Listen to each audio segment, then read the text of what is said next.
Hi guys, my name is Varnika. Welcome to my channel Divine Connections 99. Thank you so much for joining me, my beautiful soul group family. And आज हम अपना श्रीमद् भागवत का chapter number 3 start करने वाले हैं, जिनका नाम है हमारा कर्मयोग भी। और गाइस इसको स्टार्ट करने से पहले मैं आज की इंटेंशन सेट कर लेती हूँ। तो आज की इंटेंशन ये रहेगी कि मैं श्री कृष्ण से यही प्रार्थना करती हूँ कि जो कर्म योग का ज्ञान वो अर्जुन को दे रहे हैं, उसी प्रकार ये ज्ञान हमें भी मिले और हम भी उसे अपने कर्मों में उपयोग में ला सकें। So thank you so much for participating in the intention guys. Let's move on to our chapter now. तो सबसे पहला श्लोक ले लेते हैं, जिसमें अब श्री कृष्ण कहते हैं कि अब एक्चुअली अर्जुन बोल रहे हैं कि हे जनार्दन, यदि आपको कर्म की अपेक्षा ज्ञान श्रेष्ठ मानने हैं तो फिर हे केशव, मुझे भयंकर कर्म में क्यों लगाते हैं। तो देखिए, अब श्री कृष्ण से वो बहुत ही ब्यूटीफुली ये पूछना चाह रहे हैं कि आप जहाँ तक ये कह रहे हैं कि ज्ञान बहुत ही उपयोगी है ना, ज्ञान श्रेष्ठ है, तो अगर ज्ञान ही इतना श्रेष्ठ है तो आप मुझे ये क्यों कह रहे हैं कि मैं कर्मयोग में लगूं। ऐसी मिली जुली बातें कहकर, ऐसा कन्फ्यूजन क्रिएट कर कर आप मेरे मन में और मेरे मस्तिष्क में दुविधा क्यों पैदा कर रहे हैं, है ना। तो अब वो उनको यही पूछ रहे हैं कि आप हर समय तो यही कहते थे कि भाई कर्म कि भाई आपको ज्ञान चाहिए, ज्ञान से आपका सारे अंधकार दूर होंगे, और आप अब इस वक्त पे मुझे कर्म करने को कह रहे हैं, तो क्यों, है ना। तो इसलिए उन्होंने श्री कृष्ण से यही पूछा है, क्योंकि होता क्या है ना कि कई बार क्या होता है, हम लोग अपनी लाइफ में ना बहुत ही सिचुएशंस में दुविधाओं में पड़ जाते हैं, जिसमें हम ये सोचते हैं कि ये कर्म हमें करना ही क्यों है ना। कभी कभी हमें लगता है कि ऐसे एग्जांपल से समझ सकते हैं कि हम लोगों को ऐसा लगता है कि इस काम को करने से अच्छा नहीं करना ज़्यादा श्रेष्ठ है ना। कि और तब हम ये नहीं सोचते कि उस काम को ना करना भी एक्चुअली एक कर्म है, एक चॉइस है जो हमने लिया है कि हमें ये काम अभी नहीं करना है, तो ये भी एक कर्म ही हुआ। ठीक है गाइस। तो अब नेक्स्ट श्लोक ले लेते हैं। नेक्स्ट श्लोक में श्री कृष्ण क्या बता रहे हैं, वो कहते हैं कि भाई अभी अर्जुन ही उनसे पूछ रहे हैं कि आप मिले हुए वचनों से मेरी बुद्धि को मानो मोहित कर रहे हैं, इसीलिए उस एक बात को निश्चित करके कहिए जिससे मैं कल्याण को प्राप्त हो जाऊं। तो अब उन्होंने उनसे पूछ ही लिया है कि भाई आप जैसे अब मुझे कन्फ्यूजन क्रिएट करके बता रहे हैं चीज़ें, उससे तो क्या है, मैं बहुत ज़्यादा मोहित हो रही है मेरी बुद्धि। तो अब एक ही बात कहिए जिससे एक्चुअली मैं एक ही बात सुनकर उसी बात पे दृढ़ होके चलूँ। तो अर्जुन क्या है ना, वो कंफ्यूज हो गए हैं इस वक्त, और वो अपनी कंफ्यूजन में श्री कृष्ण जी से बोल रहे हैं कि आप प्लीज़ क्लैरिफाई कीजिए या बताइए मुझे एक मार्ग जिससे मुझे फर्म होकर उसी का पालन करना है, ठीक है, ताकि चीज़ें जो हैं उनके लिए सिंप्लीफाई हो जाएं।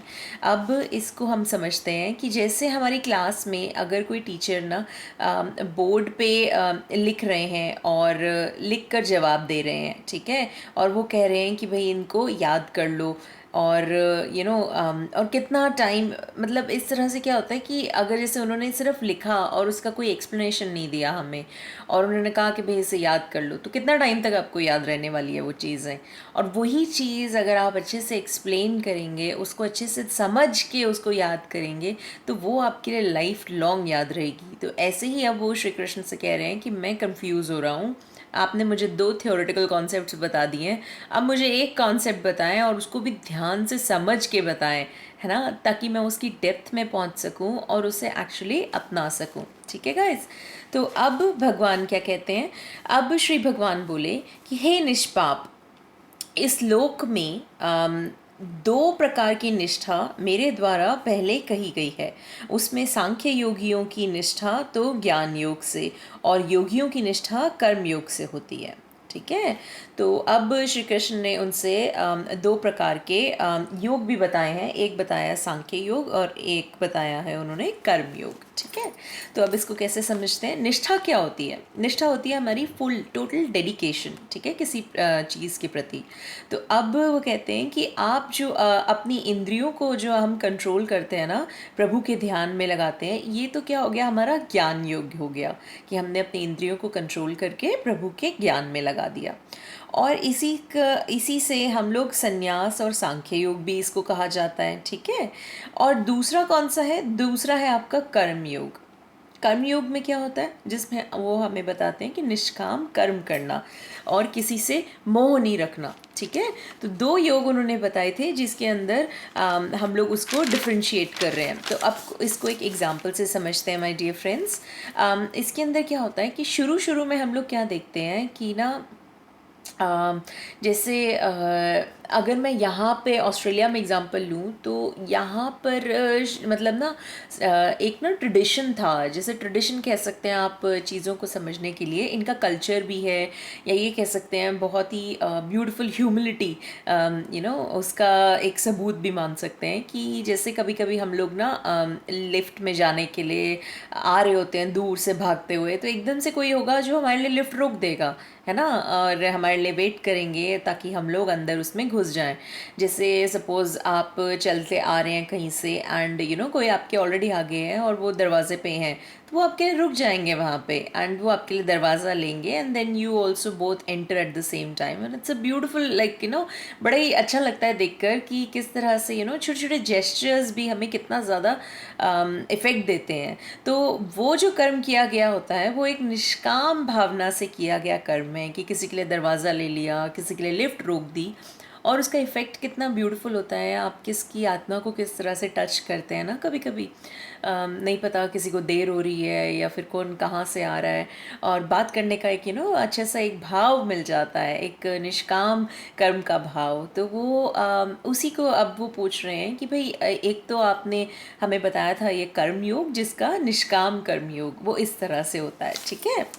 अब नेक्स्ट श्लोक ले लेते हैं गाइस। नेक्स्ट श्लोक में अब कहते हैं कि मनुष्य ना तो कर्म को आरंभ किए बिना निष्कर्मता को यानी योग निष्ठा को प्राप्त होता है, और ना ही कर्मों को केवल त्याग मात्र से सिद्धि यानी सांख्य निष्ठा को प्राप्त होता है।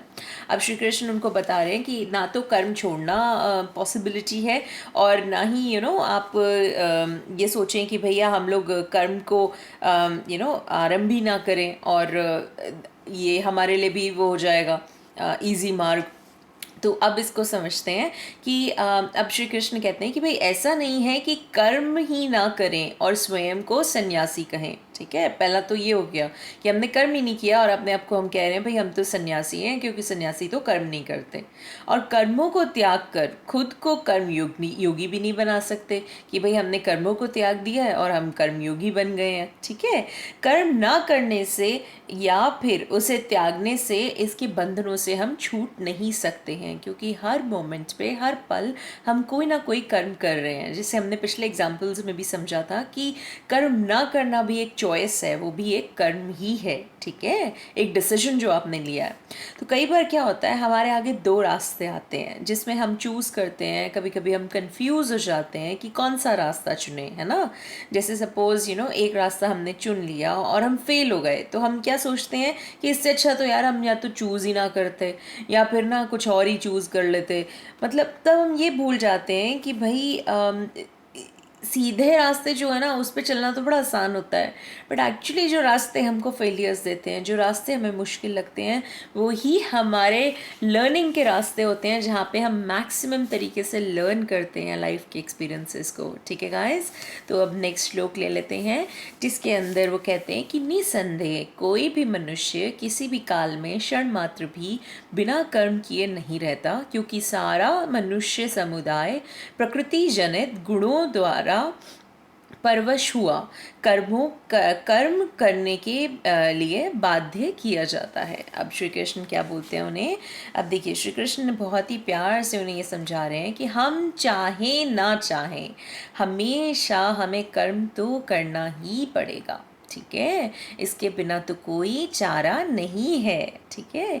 नेचर में भी हर पल देखिए, अब हम देखते हैं हर पल चेंजेस होते रहते हैं, है ना, कुछ भी स्थायी नहीं है, nothing is permanent, everything gets changing, है ना। तो वैसे ही वो कहते हैं देखिए समय भी चलता रहता है, जब तक जीवन रहेगा तब तक ये कर्मों का क्रम चलता ही रहेगा, ठीक है।